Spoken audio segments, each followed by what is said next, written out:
Hello friends, இன்றைக்கி நம்ம சுபி கிச்சனில் தானிய தோசை எப்படி செய்யலாம் வாங்க பார்க்கலாம். தானிய தோசை செய்ய தேவையான பொருட்கள். நான் வந்து இதில் 7 வகையான பருப்பு தானியங்கள் கிடக்குது. அதை வந்து இன்றைக்கி ஊற போட்டு தோசை எப்படி சுடலான்னு பார்க்கலாம். அதுக்கு வந்து இதில் வந்து 7 வகையான தானியங்கள் கிடக்குது. வெள்ளை மொச்சை, ரெட் பீன்ஸு, ப்ரௌன் பீன்ஸு, பட்டாணி, பிளாக் சுண்டல், ஒயிட் கலர் சுண்டல், வெள்ளைப்பயிறு. இது 7 வகையான பயிர் இருக்குது. அது கூட வந்து இது வந்து 1 டம்ளர். இந்த டம்ளருக்கு 1 டம்ளர் எடுத்துருக்கேன். இதுக்கு வந்து 1/2 டம்ளர் அரிசி, 4 ஸ்பூன் உளுந்து எடுத்துருக்குறேன். எடுத்து நைட்டு ஃபுல்லாக ஊற வச்சுருக்கேன்.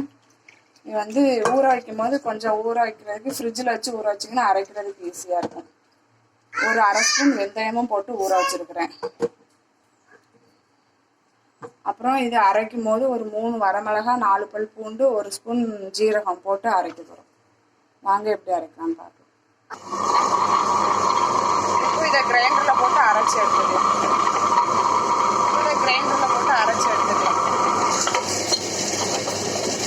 அரைச்சிட்டு சொல்கிறேன். இப்போ இது போட்டு அரைச்சாச்சு. இதுக்கு தேவையான அளவு உப்பு, 3 வரமிளகா, 4 பல் பூண்டு, 1 ஸ்பூன் ஜீரகம் போட்டு இப்போ அரையட்டும். அதுக்கப்புறம் இப்போ மாவு அரைச்சி எடுத்துகிட்டு வந்தாச்சு. இது வந்து 4லேருந்து 5 பேர் தாராளமாக சாப்பிடலாம். இப்போ வந்து கொஞ்சமாக பெருங்காய பொடி போட்டுக்கிறேன். ஒரு அரை டீஸ்பூன் பெருங்காய பொடி போட்டுக்கிறேன்.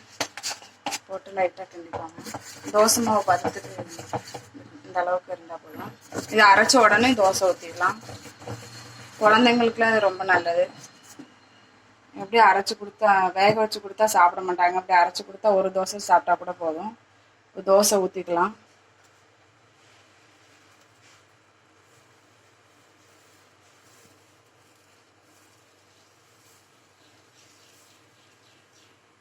தோசை ஊற்றியாச்சு.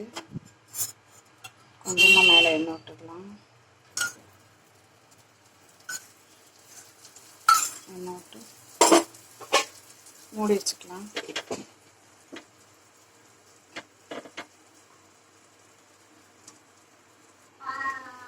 தோசை ரெடி ஆயிடுச்சு, எடுத்துக்கலாம். இது டபுள் சைடும் போட்டு வேக வைக்கலாம்.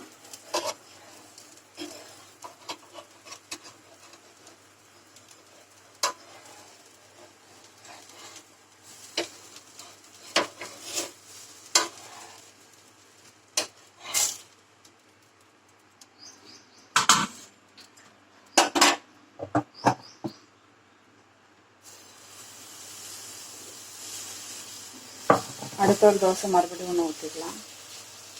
இது திருப்பி போட்டு வேக வைக்கலாம்.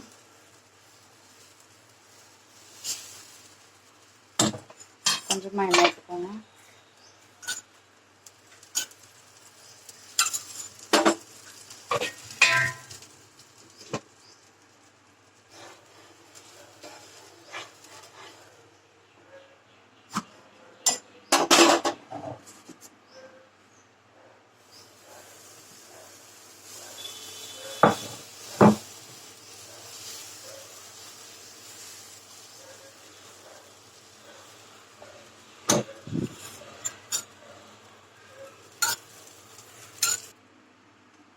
இப்போ சுவையான சத்தான தானிய தோசை ரெடி ஆயிடுச்சு. இதுக்கு வந்து தொட்டுக்கிறதுக்கு தேங்காய் சட்னி காரமாக வச்சா நல்லாயிருக்கும். அப்புறம் கார சட்னி வச்சு சாப்பிட்டாலும் நல்லாயிருக்கும்.